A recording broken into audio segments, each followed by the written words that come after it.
Welcome to part 43 of our Minish Cap walkthrough. We're glad you came back after we sold you so high at the end of part 42 and how awesome these caves are going to be. Yeah, I gotta say, the first half of the first little bit of this video, it does leave a little to be desired, but it picks up after that. They're like, we're climbing up to a mountain, we'll be entering the cloud tops here in a little while. Oh, fun And area. just like this area that you're going through right now, it doesn't really feel like you're climbing up to the clouds, you know? No. It's not we spoiled it, but we're going to be there like in what, 2 minutes, so. Even though, yeah, you see like these steps going upwards, but still, you're in these caves, it just feels like you're going deeper and deeper. I don't know exactly what I felt it should have been, but I just feel like it should have been something different. Yeah, especially, I mean, we kind of hit on this a little bit there at the end of the last part when we were building this area up, but it's like, the Veil Falls is such a good-looking area, and then they throw you in these dark caves. Maybe they climb up a waterfall or something like that. That would be fun. In those images, like when we got to the clouds earlier in the game, like when we've been climbing what's it called, the beanstalk. Yeah, the beanstalk. Maybe something along those lines. I don't know. Yeah, get the whole like beautiful like skyscrape, but scenery. Skyscraper. Yeah, I was thinking city line. It's not a city. Hyrule not a city. It's a little town.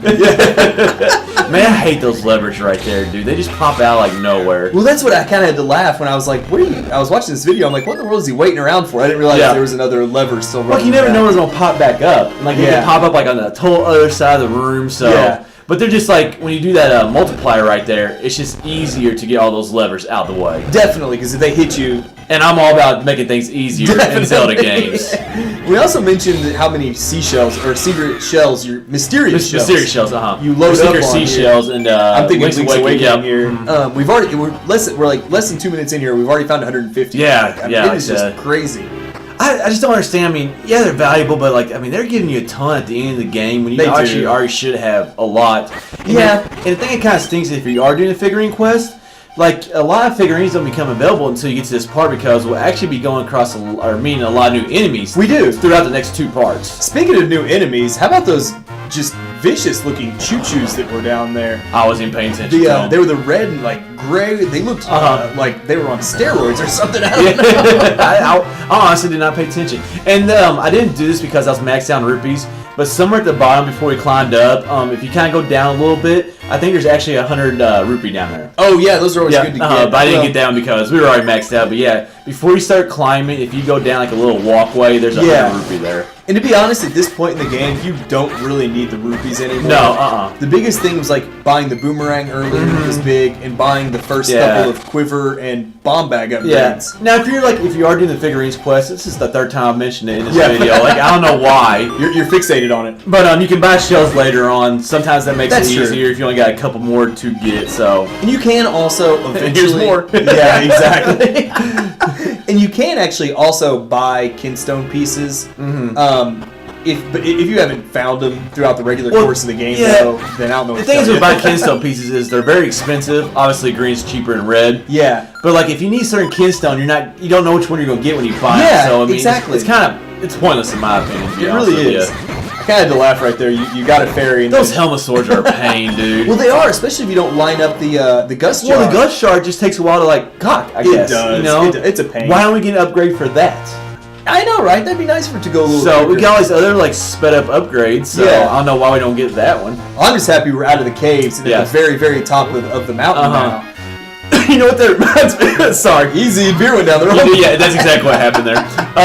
You know what that reminds me of right there is Link's Awakening, Eagle's Tower. Oh, that kind of walk up to Link's very top Eagle's corner. Tower. Yeah, top corner. Yeah. Now we had sea in Link's Awakening, but just I don't know, the sky right there just kind of reminded me of that. I do like that, and also there we got a nice little sneak peek at the Big Goron. The Big Goron, It's at the very top of the mountain. We won't deal with him until after we beat the game. Yeah, which is like this is one of those games. There's actually a couple things you can do after the game, but we won't even see him until then. So no, it's just nice to get a little sneak peek. It's kind of like a nice little teaser, I guess. Yeah, well, especially if you had played Ocarina of Time and you remember the Big Goron at the top of Death Mountain. Yeah, that you got the sword from the Big Goron sword. Yeah, we don't get that nice of an upgrade from this guy. Yeah, we definitely don't. And why even get an item after the game? Doesn't make any sense. Yeah, it doesn't make any sense at all. But the cloud tops right here, one of my favorite areas in this game. It's kind of confusing, really, the first time going through it.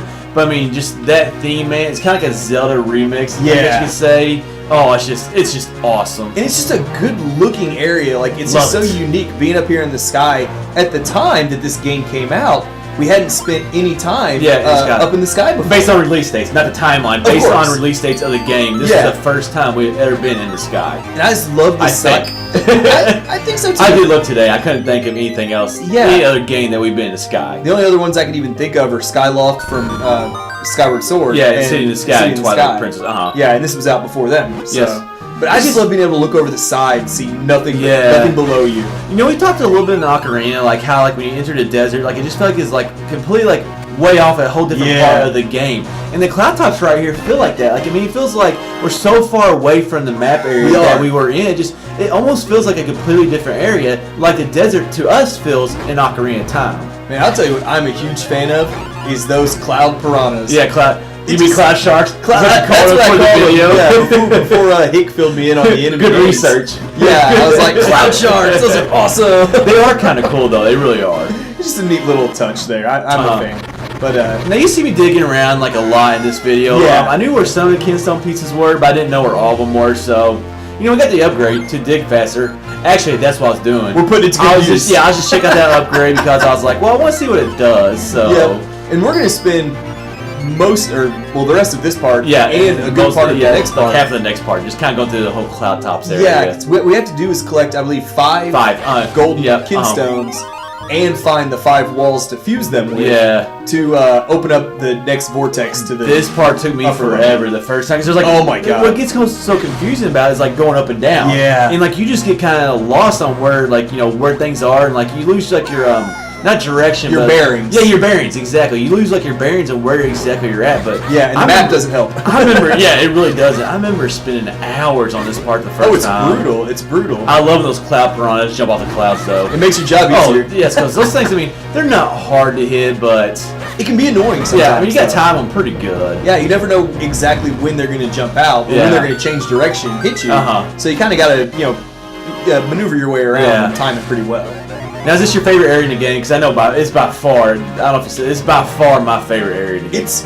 I know you like Caster Wilds too, don't you? I do like Caster Wilds, although running through that bog with the boots gets kind of irritating sometimes. What's called a bog? A bog or a swamp, whatever you want to call it. What? Is bog even a real word? Bog, B-O-G, yeah. I've never heard that word before. I usually know 3-letter words. It's the longer ones I have trouble with. I promise, it is a word. But this is up there. Part of it is the theme. Part of it is just, like you mentioned, we're just so far up and out here away from the rest of Hyrule. And then, of course, the dungeon that we're eventually going to get to helps as well. Yeah. I think it's both of our favorite dungeon. I kind of wish I played this game before, like Twilight Princess and Skyward Sword. Yeah. Because, at that time it'd be cool, coming to the sky and be like, oh, wow, we've never been to the sky before. Yeah. But, we kind of play the games out of order. But we got spoiled a little on that. This reminds me of the worlds in the Mario games. Because the Mario game, World 7 or something, always has a cloud world. It seems like it, yeah. And this is very familiar to that. And speaking of Mario stuff, right there, we just did battle with an enemy called a Lakitu. Yeah, Lakitu. Which is the Mario enemy. Normally, he's floating around the cloud, dropping other enemies on top of Is that the one that drops those stupid red spikes? Oh, I hate those things. I do too. I've hated those since the original Mario. Oh man. So it's kind of cool that the handheld Zeldas seems every now and then they throw in the Mario. Well, we've not seen any of that in this game. Not at all. In Link's Awakening, we saw definitely a lot of it, but in this game, we've not seen hardly any of that. No, so it's a neat little Easter egg, I guess you call it, that they throw in there for you. Man, it's so hard to steer, I guess, your hat. Yeah. Or I guess your Minish cap. As low or whatever. But man, it is so hard to steer that thing. Well, it is too, because whatever direction you jump into the thing, it starts you going. Yeah, that way. Yeah. That way, which may not be the way you want to go. Definitely, yeah. And it's hard to turn that thing around. It is. You'll see that in the next part. I kind of got a little too cocky one time by flying, and I made it, but it was a little bit closer than I wanted it to be. And you will see us digging through a lot of these clouds. Like we said, part of it was to test out that upgrade. Oh, that's the only reason. That was the only reason. I knew where all the Kinstone pieces were. Yeah. I was not worried about it. But there are 5 or 6 hidden in these clouds. You've already seen us grab some of them. I knew where some of them were, but I wasn't sure on all of them. And more mysterious seashells, by the way. Yeah, like I said, you just rack up way too many. You do. There's just so many pointless things I don't know. I guess I don't know what else I would want right there. So I'm maxed out on rupees too, so no treasure chest. We don't need a treasure chest. Yeah, exactly. Yeah, I mean, give me something that I want. Is this the third? I think it's the third one. Fusion we've done. So we'll have two in the next part. Yeah, which we will be getting to here in just a minute because this is the end of part 43 of our Minish Cap walkthrough.